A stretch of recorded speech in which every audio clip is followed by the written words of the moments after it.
Good morning, students. Today we have to read from page number 59. Is it good to have political competition? क्या राजनीतिक मुकाबला करना अच्छा है? Elections are thus all about political competitions. जो चुनाव होते हैं वो तो राजनीतिक मुकाबले के बारे में ही होते हैं. This competition takes various forms. और ये जो मुकाबला है अलग अलग रूप ले लेता है. The most obvious form is the competition among political parties. और सबसे जो स्पष्ट रूप इसका हमें दिखाई देता है वो है राजनीतिक पार्टियों के बीच में कंपटीशन या मुकाबला. एट द कॉन्स्टिट्यूएंसी होती है एक चुनाव क्षेत्र जो होता है उसको कॉन्स्टिट्यूएंसी कहते हैं. जैसे पूरे एक स्टेट को अलग अलग पार्ट्स में डिवाइड कर दिया जाता है उसको कॉन्स्टिट्यूएंसी कहते हैं. तो एक चुनाव क्षेत्र के लेवल पर it takes the form of competition among several candidates. यह एक जो मुकाबले का रूप लेता है वो है अलग अलग कैंडिडेट्स जो हैं उनके बीच में competition. If there is no competition elections will become pointless.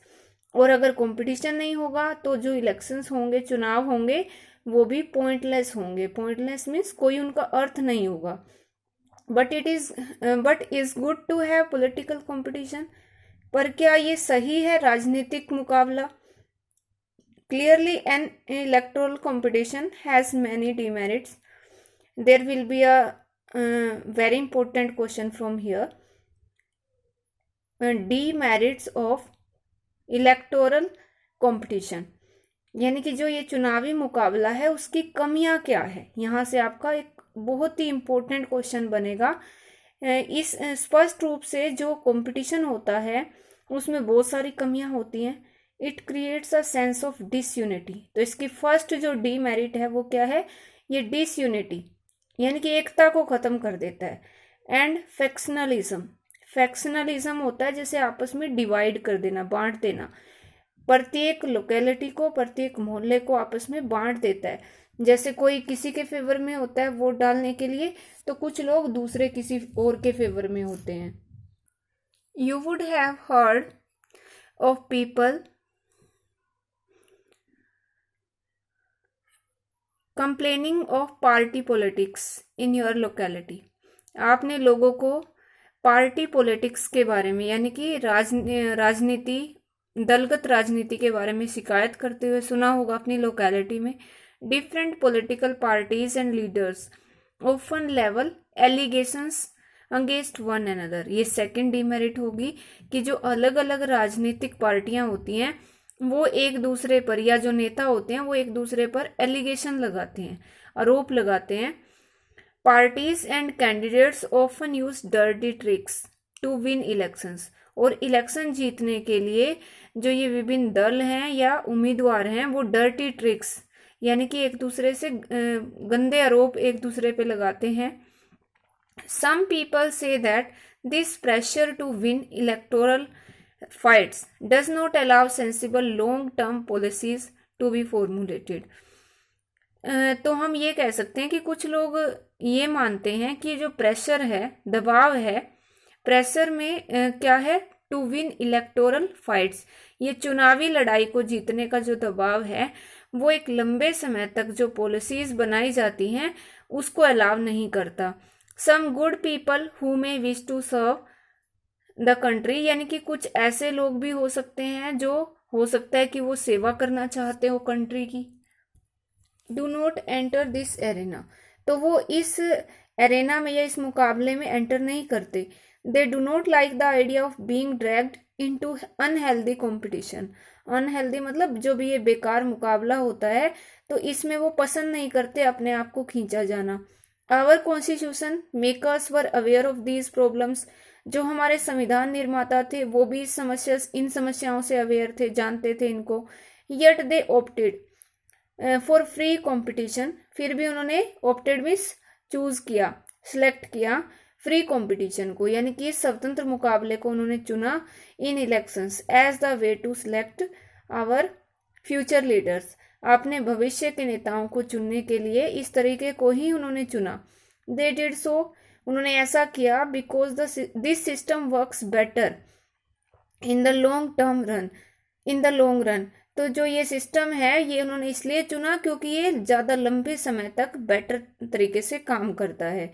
In an ideal world, एक जो आदर्श दुनिया होती है, ऑल पॉलिटिकल लीडर्स नो, उसमें सभी राजनीतिक नेता जानते हैं what is good for the people, लोगों के लिए सही क्या है, and are motivated only by a desire to serve them, और वो केवल उनकी सेवा यानी कि लोगों की सेवा करने की जो इच्छा है उसी से वो मोटिवेट होते हैं, प्रेरित होते हैं।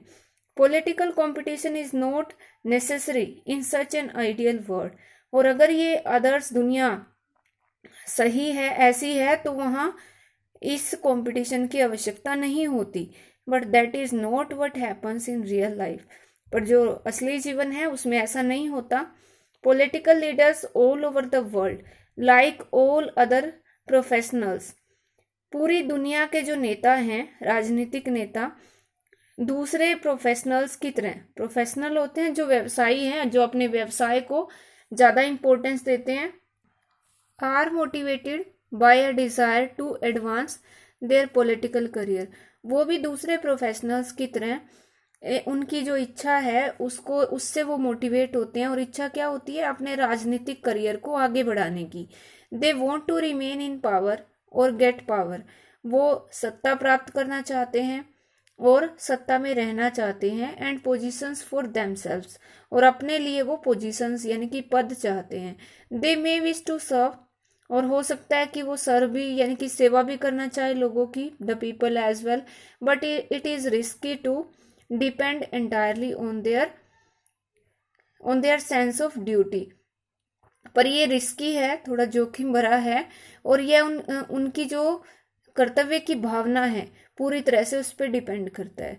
Besides even when the wish to serve the people they may not know what is required to do so, इसके अलावा जो लोगों की सेवा करने की जो इच्छा है, they may not know what is required to do so, तो हो सकता है कि उनको नहीं पता हो, नहीं जानते वो कि इसके लिए किसकी ज़रूरत होती है, और देयर आइडियाज़ में not match what the people really want, और लोग असली में क्या चाहते हैं, हो सकता है उन नेताओं के विचार उनसे मैच ना होते हो। How do we deal with this real life situation, तो इस हम असली सिचुएशन से कैसे हम डील कर सकते हैं, कैसे निपट सकते हैं। One way is to try and improve the knowledge and character of political leaders, तो इसका एक तरीका है जो राजनीतिक नेता हैं उनके ज्ञान को और उनके कैरेक्टर यानी कि चरित्र को इम्प्रूव करने की कोशिश करना। The other and more realistic way, और जो एक दूसरा और सबसे सही तरीका है, is to set up a system where political leaders, एक ऐसी व्यवस्था स्थापित करना जहाँ पे राजनीतिक नेता are rewarded for serving the people, लोगों की सेवा के लिए उनको रिवॉर्ड दिया जाए, and punished for not doing so, और ऐसा ना करने पर उनको सजा मिले। हु डिसाइड्स दिस रिवॉर्ड और पनिशमेंट, तो ये जो इनाम दिया जाएगा या जो सजा दी जाएगी उसको कौन डिसाइड करेगा? The simple answer is the people, तो इसका साधारण सा आंसर है कि लोग उनको पनिश करेंगे या रिवॉर्ड देंगे। This is what electoral competition does, और चुनावी जो मुकाबला है उसका भी यही मीनिंग है। Regular electoral competition provides incentive to political parties and leaders, नियमित रूप से जो चुनाव होते हैं, चुनावी कंपटीशन होता है, तो वो लोगों पॉलिटिकल पार्टीज को भी और नेताओं को भी, दोनों को लाभ प्रदान करता है। They know that if they raise issues, वे जानते हैं कि अगर वो मुद्दों को उठाएंगे, that the people want to be raised, जिनको लोग उठाना चाहते हैं या जिनको लोग चाहते हैं कि वो नेता उनको उठाएं, their popularity and chances of victory will increase in the next elections, तो अगले चुनावों में उनके जीतने की जो चांस हैं, मौके हैं, वो बढ़ जाएंगे। But if they fail to satisfy the voters, अगर वो मतदाताओं को संतुष्ट करने में फेल हो जाते हैं विद देयर वर्क, अपने काम से, they will not be able to win again, तो वो दोबारा से जीतने के योग्य नहीं रह जाते। So a political party is motivated only by desire to be in power, इसलिए एक राजनीतिक दल जो होता है वो केवल पावर में रहने के लिए, यानी कि शक्ति या सत्ता प्राप्त करने की जो इच्छा होती है उससे ही वो मोटिवेट होता है। Even then it will be force to serve the people, चाहे उसको बाद में मजबूर होना पड़े लोगों की सेवा करने के लिए। This is a bit like the way market works, यह बिल्कुल ऐसे है जैसे मार्केट में काम होता है। Even if a shopkeeper is interested only in his profit, अगर एक दुकानदार केवल अपने प्रॉफिट में इंटरेस्टेड हो, he is force to give good service to the customer, तो उसको फोर्स यानी कि मजबूर होना पड़ेगा ग्राहक को अच्छी सेवा देने के लिए। इफ ही डज नॉट, अगर वो ऐसा नहीं करता, the customer will go to some other shop, तो जो ग्राहक है वो किसी दूसरी दुकान पे चला जाएगा। सिमिलरली, इसी तरीके से पॉलिटिकल कंपटीशन में कोज डिविजन्स, राजनीतिक मुकाबला जो होता है वो बंटवारे का कारण हो सकता है, एंड सम अगलीनेस, और कुछ मन मुटाव का कारण हो सकता है। But it finally helps to force political parties and leaders to serve the people, पर अंत में यह सहायता भी करता है लोगों की, पॉलिटिकल पार्टीज और जो लीडर्स हैं लोगों की सेवा करने के लिए वो उनको फोर्स करता है या उनको मजबूर करता है। You can see 2 cartoon pictures here, यहाँ आप देख सकते हो ये जो चुनाव के टाइम का कार्टून है। जो नेता है वो वोट मांगने के लिए जब आता है तो वोटर जो है उसको किस हालत में, मतलब उसकी यहाँ दिखाई गई है हालत, मेरे पास योजनाएं हैं, घोषणाएं हैं, वायदे हैं, और यही सब चीजें हैं जो पॉलिटिकल पार्टीज लोगों से करती हैं चुनाव के टाइम। और जो वोटर है वो ध्यान से सुनता है सबको, वो कहते हैं कि मेरे पास वोट है। इसी तरीके से दूसरी जो पिक्चर है उसमें यहाँ एक नेता को दिखाया गया है और उसके पास प्रोमिसेस, यानी कि ये जो बंडल है उसमें उसने प्रोमिसेस या वादे भर रखे हैं। जो वोटर है वो ध्यान से उनको सुन रहा है और फिर वो इन सब चीजों को देखकर ही ये डिसाइड करता है कि उसको वोट किसको देनी है। Next point is what is our system of elections, हमारे चुनावों की व्यवस्था क्या है, किस तरीके से चुनाव आयोजित होते हैं। Can we say that Indian elections are democratic, क्या हम ये कह सकते हैं कि भारत के जो चुनाव हैं वो डेमोक्रेटिक होते हैं, लोकतांत्रिक होते हैं। टू आंसर दिस क्वेश्चन, इस क्वेश्चन का आंसर देने के लिए let us take a look at how elections are held in India, तो हम एक नज़र डालते हैं कि भारत में इलेक्शन कैसे हेल्ड किए जाते हैं।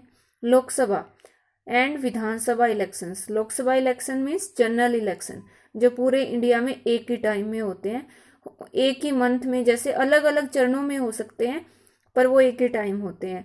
पर जो विधानसभा के इलेक्शन होते हैं वो स्टेट वाइज होते हैं, जिस विधानसभा का टाइम जिस टाइम पूरा हो जाता है तो उसी टाइम उसमें इलेक्शंस होते हैं।